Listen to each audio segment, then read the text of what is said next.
आज यहाँ गोदों की तरह देश के राज्य के मुख्यमंत्रियों के साथ व्यवहार किया जा रहा है। हेमंत सोरेन की गिरफ्तारी 8 एकड़ जमीन का नाम दे करके, अरे गांव देहात में तो हर दूसरा आदमी के साथ जमीन का झगड़ा रहता है, कभी गिरफ्तार होता है, ये तो सिविल टाइप का केस होता है। उस पर गिरफ्तार किया मुख्यमंत्री को, दिल्ली के मुख्यमंत्री केजरीवाल को गिरफ्तार किया, इसलिए ये नेता थे और ये नेता नहीं रहेंगे तो हमको चुनाव जीतने में आसान हो जाएगा।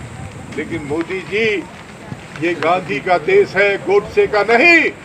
ये गांधी का देश है जो नंगे बदन अंग्रेजों को दौड़ा के भगाने का काम किया था। आज यहाँ की जनता तुमको वही फिर स्थान पे भेज देगा जहाँ का तुम ड्रामा करते रहे।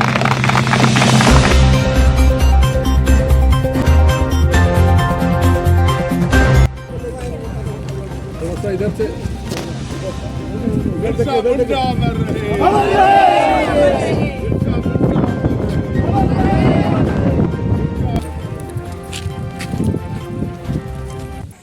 जो हमारे सम्मानित दीदी लोग, आज सुबोध भाई आपके बीच में नहीं है। हमको जब जब आपने चुनाव जिताया, 3 बार जिताया दीदी, एक बार जिताया तो गृह मंत्री बने, और ये अमित शाह वाला गृह मंत्री नहीं तो तड़ीपार है। आपका भाई बना तो है जिसको कहा जाए मजबूत गृह मंत्री बना, जो देश पूरा चलाया, किसी से एक उंगली नहीं उठाने। दोबारा जिताया तो फिर उद्योग मंत्री बने, तिवारा जिताया तो जो है टूरिज्म मिनिस्टर बने। आपका आशीर्वाद से हमने रांची के पार्लियामेंट सीट का नाम, गौरव, गरिमा सब बढ़ाने का काम किया, और प्रभु का कृपा है, माता रानी का, कि हमारे ऊपर कभी पद का कोई असर नहीं रहा। जैसे सुबोध भैया हेलो वैसे ही आज भी ही हो वैसे। और आज देश में ये आपके द्वारा दिया गया आशीर्वाद है कि कहीं दुनिया के देश में खड़ा होते हैं, लोग कहता है कि ये सुबोध का अंश है। इतना पहचान है, इससे बड़ा और क्या। मोदी के सरकार में अभी भाई जी ने कहा कि अडानी और अंबानी सफल भाई ने, और अमित शाह और नरेंद्र मोदी, ये 4 गो है। 5वां को किसी को कोई पहचानता है, नाम भी जानता है। ऐसे में आज देश की बात जितनी हुई है, शायद इतना अच्छा तरीके से मैं भी नहीं आपके पास हूँ। हर सवाल पे लोगों ने बहुत सफाई से कहा क्यों चुनाव ये हमें जीतना चाहिए देश बचाने के लिए। संतोष भाई ने अपनी बात बड़ा झटके से कह दिया, लेकिन बहुत महत्वपूर्ण बात था। राजस्थान का एक बीजेपी का एमपी का चुनाव लड़ रहा है, वो माइक लेके कह रहा है कि हमको इसलिए जिताइए और मोदी जी को 400 सीट इसलिए जिताइए कि हमको संविधान बदलना है। अभी अयोध्या का, ये अयोध्या करता है, वहां का लल्लू सिंह है जो बीजेपी का उम्मीदवार है, वो कह रहा है कि हमें 400 सीट इसलिए जिताइए कि हमको संविधान बदलना है। अरे बाबा साहब अम्बेडकर का यह सिद्धांत हर की आजादी, हर के रहन सहन, खान पान, धर्म कर्म सब की आजादी दिया है। आज CAA करके जो कहा जाता है, कानून ला रहा है जी, एक देश और एक भाषा और एक धर्म। अरे ये तो हिटलर और औरंगजेब और चंगेज भी नहीं सर कर पाया। रे तुम जुम्मा 8 दिन पैदा हुआ है, इतना बड़ा देश जो 5000 साल का इतिहास है, इसको बदलेगा मोदी। इस देश में साइलेंट क्रांति होता है, चुपे चाप क्रांति होता है। सब कोई पजेले है कि बेटा आवे दो 25 तारीख। अभी 2 बार चुनाव हुआ है हमारी भाई बहन और साथियों, दोनों चुनाव में बेटा पिछुड़ायल हो, दोनों चुनाव में, अभी पहला फेज और दूसरा फेज। इनका बेड़ा जो है डूबने वाला।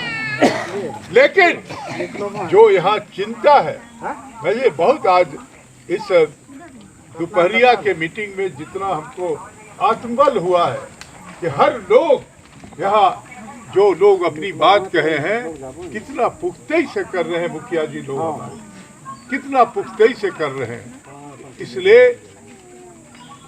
अब पूछबे कि सुबोध भैया क्यों चुनाव लड़ ले और बेटी के लड़ावी थे, तो बेटी के हम न लड़े।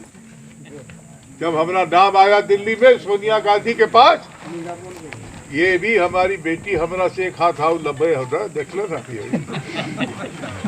वैसे ही क्रांतिकारियों है।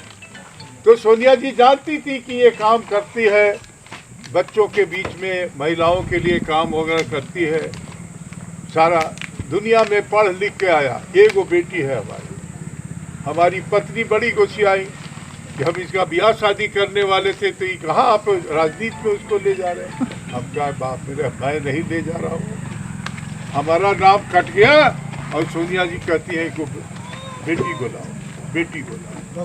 और इसीलिए रांची का इतना दिन से घोषणा होने में डिले हुआ, क्योंकि लोग यहाँ प्रदेश के लोग कह रहे थे कि सुबोध कांत शाह ही एक वो चेहरा है जो चुनाव जीतेंगे, लेकिन उन्होंने कहा नहीं बेटी को। लेकिन वाह रे बेटी, अभी पूरा नॉमिनेशन भी नहीं दी है और आपका आशीर्वाद लेकर के कभी आज तक भाषण नहीं की। यह है कि पूरा हर प्रखंड के कार्यक्रम में घूमती थी, लेकिन चुपे चाप रहती थी वहाँ, और आज जो है आपके बीच में अपनी बात रख रही है। मैं इतना ही विश्वास दिलाऊंगा आपको कि जैसे सुबोध भैया 6 चुनाव जीता, हम जितना पुरनका ही हो उतने नौका भी हो। हमरा से ज्यादा न कोई काम करे वाला है न मेहनत करे वाला। 78 में 1978 में हम पहली बार विधायक बने। क्या भैया सुपल भैया, 78 में लगातार 4 बार चुनाव जीते। उसके बाद बीच में 3 को चुनाव हम नहीं लड़े लोकसभा का। फिर सोनिया जी ने हमको कहा कि जाओ 2004 जीते, 2005 जीते, अभी चुनाव हारे हैं दीदी लोग, फिर भी 4.5 लाख वोट हमको आया था। लेकिन हम क्या जानते थे कि उसको 7 लाख वोट आ जाएगा। रांची में कभी इतना वोट नहीं हुआ था, उसको 7 लाख आ गया। वो खुद ही सजूर बाप किए हुए कि इतना वोट कहाँ से आ गया। ये खेला हुआ है 2019 में मोदी का। ये खेला पर चौकन्ना है। ऐसा राज जो है कहा जाए राजतंत्र, हम गृह मंत्री रहे ना, राज और केंद्र के क्या रिश्ते होते हैं इसको हम जानते थे। आज यहाँ गोदों की तरह देश के राज्य के मुख्यमंत्रियों के साथ व्यवहार किया जा रहा है। हेमंत सोरेन की गिरफ्तारी 4-8 एकड़ जमीन का नाम दे करके, अरे गांव देहात में तो हर दूसरा आदमी के साथ जमीन का झगड़ा रहता है, कभी गिरफ्तार होता है, ये तो सिविल टाइप का केस होता है।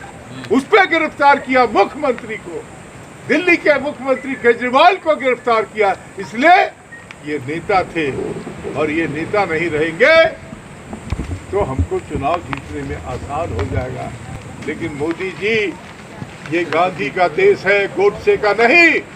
ये गांधी का देश है जो नंगे बदन अंग्रेजों को दौड़ा के भगाने का काम किया था। आज यहाँ की जनता तुमको वही फिर चाय को दुकान पे भेज देगा जहाँ का तुम ड्रामा करते रहे। मैं इतना ही कहना चाहता हूँ कि बेटी हमारी आज से आपके बीच में दे रहा हूँ। हर एक बेटी को सब कोई बढ़िया से लालन पालन करके करना चाहता है कि बढ़िया रहे, खुश रहे। लेकिन इसने भी पढ़ लिख करके अगर कहीं नौकरी करती, 3-4 लाख रुपया कमाती, तो एनजीओ के काम में भटक रही थी। सोनिया जी ने आज यहाँ लड़वाया है। राहे के साथियों, दिल्ली के हमारे विधानसभा के निवासियों, हमारे जितने यहाँ पुराने साथी भाई हैं, मैं चाहता हूँ राकेश किरण जी कि इसका एक संचालन समिति की अभी घोषणा आप कर दीजिए। सुफल भैया का इसका नेतृत्व। हम चाहते हैं कि टीवी हमारा नहीं है, रेडियो हमारा नहीं है, पेपर में हमारी बात नहीं आएगी। इसलिए जो टोला टोला की बात प्रेम शाही मुंडा जी ने कहा है, टोला कमेटी बना दीजिए और में कान फूंकने के लिए भाजपा ही आएंगे तो मार बोंग करके दौड़ा दीजिए। अगर 2 टोला से दौड़ा दीजिएगा तो कोई हिम्मत नहीं करेगा किसी गांव में घुसने।